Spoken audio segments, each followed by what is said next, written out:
Welcome on the YouTube channel, School for All. So today we are going to continue with a series of videos on C programming. So this is day 2 of our class. Very nice. So I'm very happy the way we are moving. So day 1 we did introduction to C programming. Very important, because you cannot be studying C programming without even knowing the introduction of C programming, or without knowing why is it that you are studying the C programming, because generally this is the first problem there. Students want to jump steps, good, and at the end they find yourself with some funny type of problem, good. So I'm trying to avoid that, meaning what? Following this lesson notes, in fact, or following this tutorial I'm doing, you cannot have that type of problem. So this is the second video on the series of videos we are supposed to cover together, good. Now, so remember that during day 1 or during the first video, I told you that the key of C programming is to always practice. I mean, I never watch one of my video and you don't have maybe your notebook, I don't know, your computer beside where you're going to note what you'll be learning. Good, because here this is not television, so know that very well. So the next thing I've discussed about algorithm. Why is it that we are passing through algorithm before going to C programming? Everything is explained in the first video. What's a program? Terms like that, you must understand all those things. Very important. So now today we are going to start with part 2, which is requirement for C programming. So at this level, in fact, I'm just trying to talk about the different software we need to write C program. It's all good, and showing you how to obtain those software if you don't have them. Now before that, let me just make a small break. Good. So you realize that I'm using a document here. So as I was explaining the last time, this one document on C programming that I did, very detailed. So you can obtain this document on my platform, School for All. Meaning that if you just move here, you go on Google. Here you just type School for All like this. Good.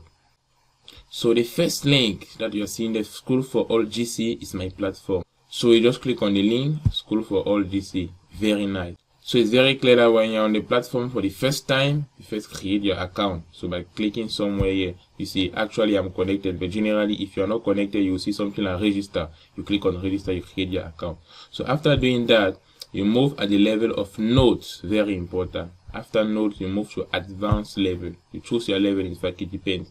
Good. So here, this is computer science, so I chose my subject, computer science. So these are the different notes here. So actually, C programming practical visit. So you just click there and you have access to the note. Everything is free. You can download, you can view the document. So if you click on view the document, surely you obtain something like this. So the notes are very clear and detailed. So you have all the different things you need, in fact, to succeed. Good. So we are going to start. So when you are writing C programming, we need an application software. So that application software, in fact, will help us to write our code and will help us to execute our program. Now, normally to write your code, or let me call that a source code. So you remember, I will be using this term. I've explained all this in the first video. Good. So the source code is the C programming code that you'll be writing. Now, for me to write a C program, I just need a text editor. Example of text editor here is Notepad, or in French they call it block note. You see, good. So with my text editor, I can write my C program. Perfect. Now, so remember that C language is a compile language. Compile language simply means that we need a language translator called compiler. That language translator called compiler will translate our source code into a machine code for the computer to execute. Good. So you are saying that you need a text editor, you need also a compiler to translate your C code into machine code for the computer to execute. But the problem now is, if I want to download both the text editor and the compiler, I will be using two separate software, which is not very interesting. That is why generally we work with what we call IDE, Integrated Development Environment. Very important to note that. Good. So what's the advantage of working with Integrated Development Environment? The advantage is that Integrated Development Environment provides us just a single software that combines all the different functionality we need. Example, here we need what we call a text editor to write the code, and we need the compiler. So these are the basic part we need in fact of our software. Good. And there are example of IDE that contain this already.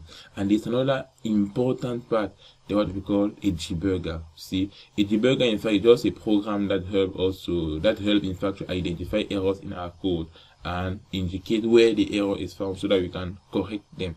Good. Because generally when you be writing C programming, you'll be seeing that when you execute your code, if there's a mistake, a red line, a red horizontal line will appear indicating you that okay, there is a mistake at this level.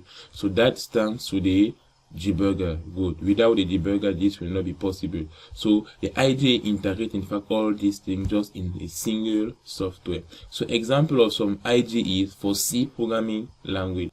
Good. So we have Dev C++, we have Code Block, we have VS Code, meaning Visual Studio Code. Maybe some are using it, but it's not advised to use Visual Studio Code. Why? Simply because at the level of the GC, what you'll be having in the computer there is either Dev C++ or Code Block. So that is why in this tutorial we'll be using one of them in fact. Good. And my advice in fact for students is that choose one of these and use it. Some students are not having computers, which is already a disadvantage. Good. But it's true that to learn something like C programming, you can download some application in your phone, those having phone, and you'll be typing your code there. Perfect. The problem is that when you are doing such, you will not be familiar with interface like of Dev C++ or maybe Code Block, because generally on computer this is what we use, you see. Good. But on phone you will not be using this Dev C++ Code Block. There you have an alternative software that helps us to do, that helps you to write your code, you see. But the best thing is to be used to the software that you will meet at the GC, so that don't enter in the GC hall and it's a small thing you are not able to do. In that case, it's a small problem. Good. Now in this lesson in fact we'll be using Dev C++. Why? Because Dev C++ is very easy to install. So that's the first thing I want to mention. Generally when you install Dev C++, it's coming directly with all what I've mentioned there.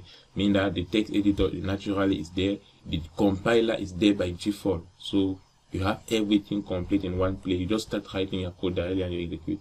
Compared to Code Block, that when you download Code Block, generally on the internet there's two versions of Code Block.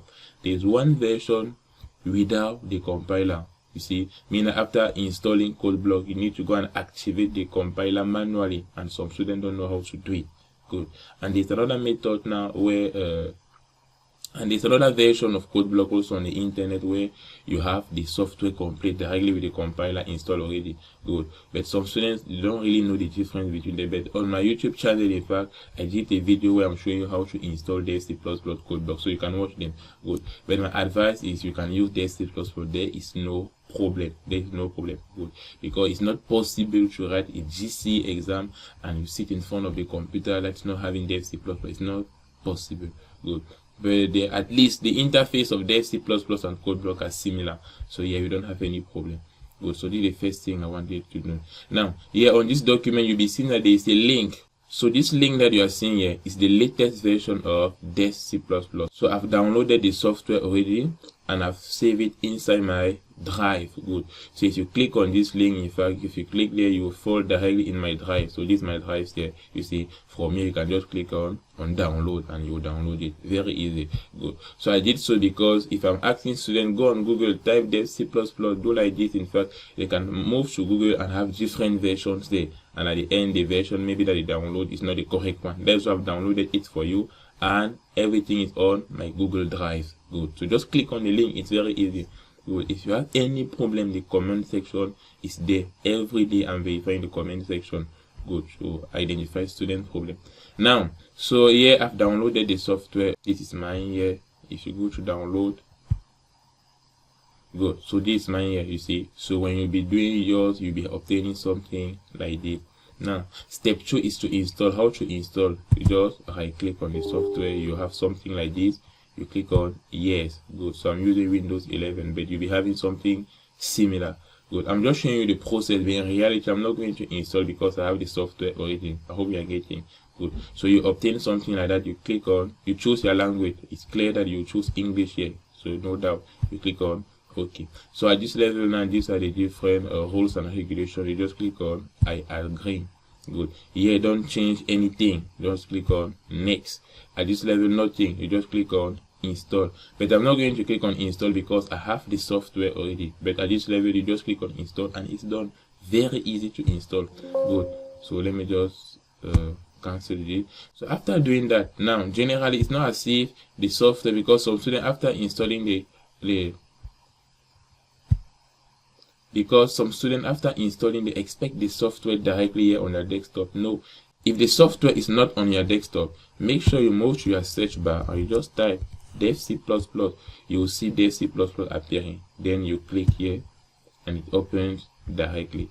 So this is mine.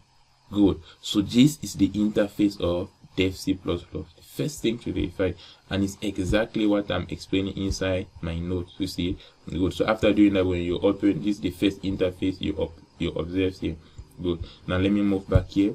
So the first thing to do here is to create a file, because we need to write our code in a file. You see, good. That file in fact is what we call our source file. Good. But before that, let me just briefly explain the interface.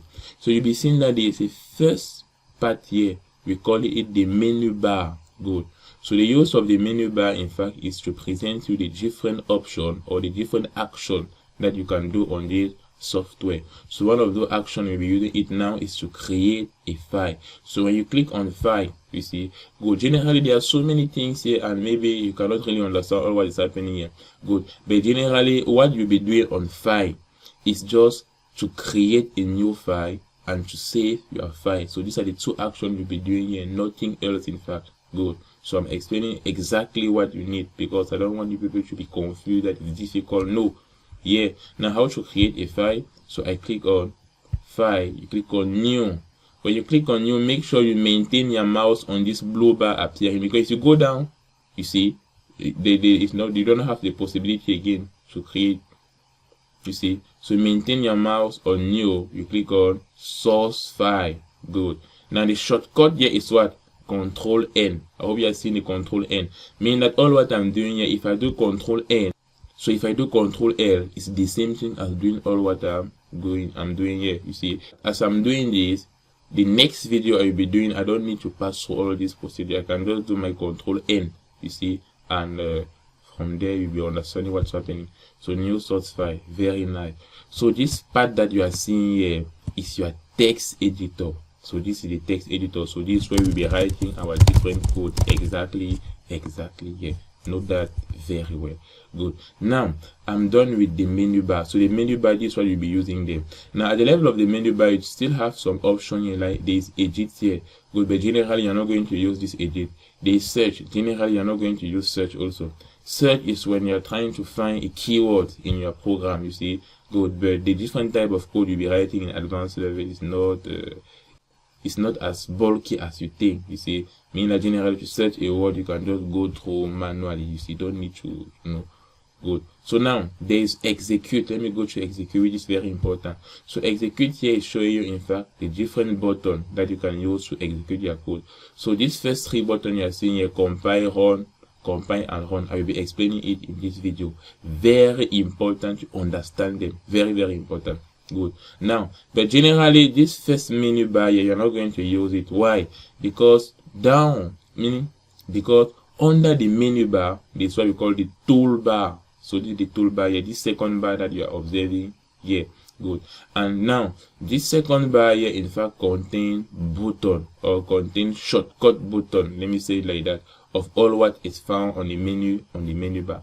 But now to execute my code, generally I'm not going to execute. No, I'm using directly this icon found here on the toolbar. Good. So let me explain the different icon. So let me start with this first one here. When you place your mouse, you see compile.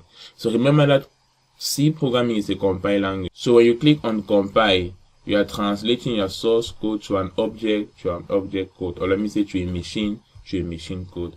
Good. So after doing that, when you click on run now, this run in fact is executing, but your machine code is not executing the source file. I hope you are getting it. Good, because the computer can only understand the code written in machine code, meaning binaries, zeros and one, all the things.